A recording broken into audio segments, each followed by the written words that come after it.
Hello everyone, today's topic is present indefinite tense. आज का topic है प्रेजेंट इंडेफिनिट टेंस। जितने भी सेंटेंस होते हैं, हमारे टेंसेस होते हैं, उसमें सबसे ज़्यादा यूज़ किया जाता है प्रेजेंट इंडेफिनिट टेंस। इसकी पहचान क्या होती है हिंदी में? इसकी पहचान होती है ता है, ती है, ते है। ये इसकी पहचान है, ता है, ते है, ती है विद वर्ब। अगर वर्ब के साथ ता है, ते है, ती आता है तब हम इसका यूज़ करते हैं। वर्ब के साथ कैसे आता है? जैसे खाना, आना, जाना, खेलना। तो खाना नहीं आएगा, खाता है। जाना नहीं आएगा, जाता है। खेलना तो खेलता है।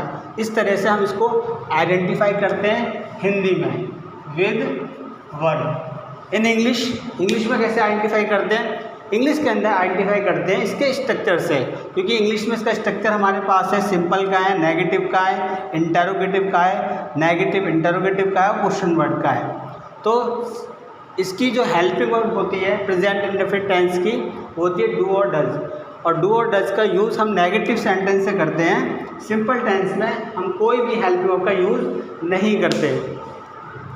तो इसका जो स्ट्रक्चर, जैसे हमारा सेंटेंस है कि वह किताब पढ़ती है, तो ये सिंपल टेंस है क्योंकि इसमें केवल हमने कोई बात बताई है, वह किताब पढ़ती है, पूछा तो नहीं, हमने बताया ओनली। इसका जो हमारा वर्ब है, ये हमारी वर्ब है, पढ़ना वर्ब है, तो पढ़ती आ गया। कौन पढ़ रहा है? वह पढ़ रही है, तो ये शी जो सब्जेक्ट आ गया। वो क्या चीज़ पढ़ रही है? किताब पढ़ रही है, तो ये ऑब्जेक्ट आ गया। तो हमें इस सेंटेंस में पता है कि सब्जेक्ट क्या है, वर्ब क्या है, ऑब्जेक्ट क्या है। इसका स्ट्रक्चर हम पहले क्या यूज़ करेंगे? सब्जेक्ट, फिर यूज़ करेंगे वर्ब और फिर यूज़ करेंगे ऑब्जेक्ट। ये इसका स्ट्रक्चर है सिंपल सा। जब भी आप इसको ट्रांसलेट करेंगे, इसको सिंपल के स्ट्रक्चर से ट्रांसलेट कर देंगे। अब बच्चे क्या करते हैं, कई बार इसको ट्रांसलेट करते हैं और लिख देते हैं कि she is read a book, is लगा दिया। तो अब यहाँ हमें देखना है कि इसके स्ट्रक्चर में कहीं इस तो है नहीं, सब्जेक्ट लगाना है, फर्स्ट फॉर्म वर्ब भी लगानी है और ऑब्जेक्ट लगाना है। जब इज एम आर है नहीं तो इसका यूज़ क्यों करें? तो ये सेंटेंस जो ट्रांसलेट किया है this is a wrong. Right sentence क्या होगा? शी रीड्स आ बुक, वह किताब पढ़ती है। तो सेकंड जो कन्फ्यूजन आती है बच्चों की वो ये आती है कि सर आपने कहाँ पर एस लगाना है, मतलब आपने यहाँ पे एस लगा दिया है, तो आपने यहाँ एस क्यों लगाया है, ये एस क्यों नहीं लगाया? तो मैं बताता हूँ सिंपल सा इसका एक तरीका है जानने का। ओ, एस एच, सी एच और एस, जो वर्ब का एंड, जिन वर्ब का एंड ये जो वर्ड लिखे हुए हैं इन वर्ड से होता है, ओ से होता है, एस एच, सी एच, इससे एंड होगा और हमें यही स्ट्रक्चर यूज़ करना है। तो वहाँ पर हम यूज़ करेंगे ई है। जैसे गो है तो गोज, कैच है तो कैचेज, वॉश है तो वॉशी, ऐसे हम इसको यूज़ करते हैं। तो यहाँ पर ये वर्ड जो जितने भी वर्ड हमारे पास है ओ, एस एच, सी एच और एस, इनको आप ध्यान रखो। और तब भी आपका कोई सेंटेंस आता है जिसमें ये वर्ड आते हैं तो वहाँ पर आप एस लगा दो, और जब ये वर्ड नहीं है तो वहाँ पर आप एस लगा दो। ये आपकी प्रॉब्लम सॉल्व हो गई। अब जैसे लिखा हुआ कि मैं किताब पढ़ता हूँ,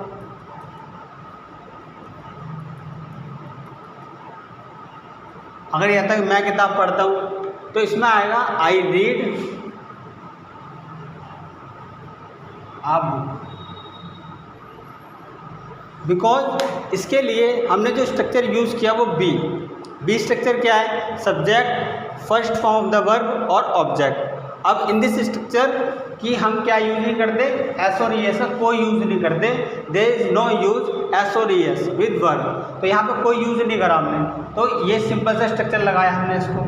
तो इस तरह से दोनों को आइडेंटिफाई करें। अगर सब्जेक्ट आपका ही, शी, इट और सिंगुलर नाउन है तो आप वर्ब में एस ई एस लगाएँ, उसमें प्लस करें, उसमें ऐड करें। और अगर आपका सब्जेक्ट आई, वी, यू, दे और प्लूरल नाउन आता है तो आप वर्ब में एस ई एस नहीं लगाएंगे, आप ओनली वर्ब की फर्स्ट फॉर्म यूज़ कर लेंगे बस, और कुछ नहीं करेंगे इसके अंदर। ठीक है।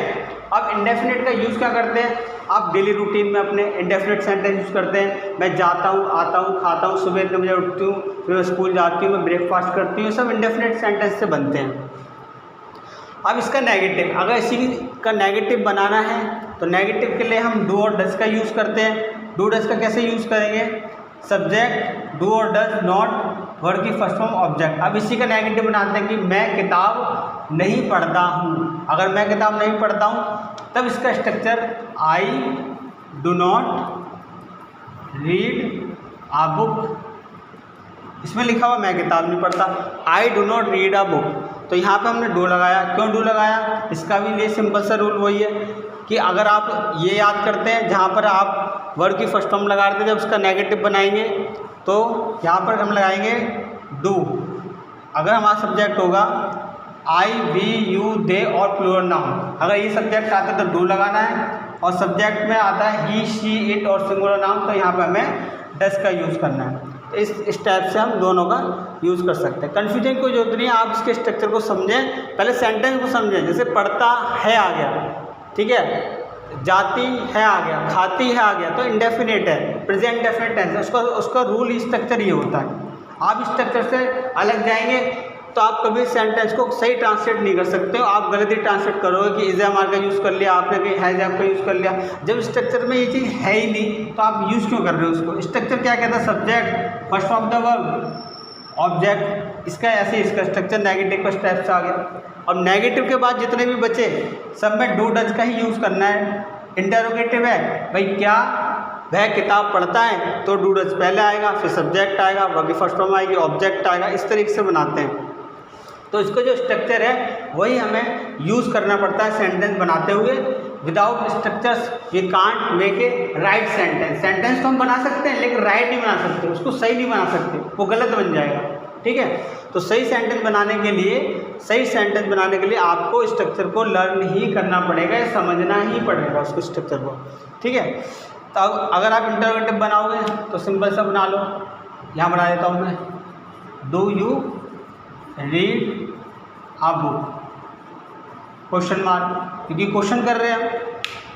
सिंपल और नेगेटिव में हम अपनी बात को एक्सप्लेन करते हैं, बताते हैं, स्टेटमेंट है ये। आपने कोई बात बताई है तो नेगेटिव में बताइए या उसको पॉजिटिव में बताया है, मैं पढ़ाता हूँ या मैं नहीं पढ़ाता। लेकिन जब आप इससे नीचे आते हैं इंटरोगेटिव, नेगेटिव, इंटरोगेटिव, तो इसमें क्या होता है? आप क्वेश्चन को पूछते हैं, क्या आप पढ़ाते हो, क्या आप 6 बजे उठते हो, क्या आप स्कूल जाते हो, तो ऑल दीज आर क्वेश्चन। ये सब क्वेश्चन से, तो क्वेश्चन पूछ रहे हो आप, तो पूछ रहे हो क्वेश्चन, तो हेल्पिंग वो आपके पहले आ जाएगी। अब कुछ क्वेश्चन वर्ड से होते हैं, जैसे हमारा होता है क्या, कब, कहाँ, कैसे, आप कहाँ रहते हो, आप स्कूल कैसे जाते हो। इस टाइप के जो क्वेश्चन होते हैं वो क्वेश्चन वर्ड से होते हैं। तो क्वेश्चन वर्ड जो होते हैं हमारे वो 9 होते हैं। हमको याद रखिए क्वेश्चन वर्ड कितने होते हैं? 9। तो 9 क्वेश्चन वर्ड को यूज़ करके हम ये सेंटेंस बनाएंगे। ठीक है, तो हमारा जब इसको मैं रफ कर देता हूँ।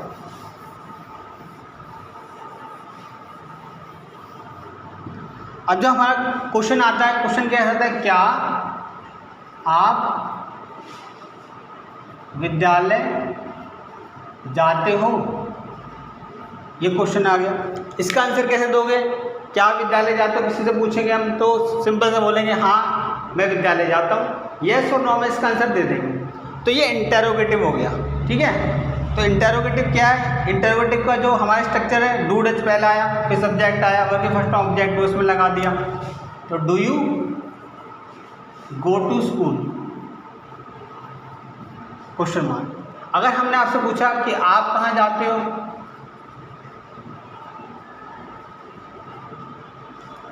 तो इसमें इसका जो आंसर देंगे आप कहाँ जाते हो, तो आपको अपनी लोकेशन बतानी पड़ेगी। आप प्लेस बताओगे आप कहाँ जाते हो। तो इसका जो सिंपल सा स्ट्रक्चर होगा क्वेश्चन वर्ड का, ये जो कहाँ आया ये क्वेश्चन वर्ड है, तो आपको क्वेश्चन वर्ड पहले पुट करना है वेयर, देन आपको हेल्पिंग वर्ड पुट करनी है डू और डज अकॉर्डिंग टू स्ट्रक्चर, और देन आपको you go, where do you go, ये सेंटेंस आपका कंप्लीट हो।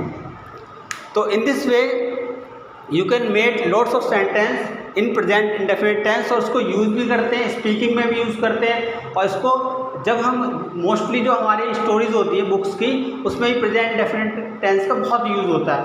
तो इसको अच्छी तरह से आप समझें और देखें कि कहाँ पे स्ट्रक्चर्स कौन सा यूज़ करना है। ठीक है, तो आई होप आपकी ये प्रॉब्लम दूर हो चुकी होगी जब आप ये वीडियो देखेंगे या देख रहे हैं कि ऐसे और यस का कहाँ यूज़ करते हैं और डू डज का कहाँ यूज़ करते हैं, और कब क्वेश्चन वर्ड से सेंटेंस बनाते हैं और कब इंटरोगेटिव सेंटेंस यूज़ करते हैं।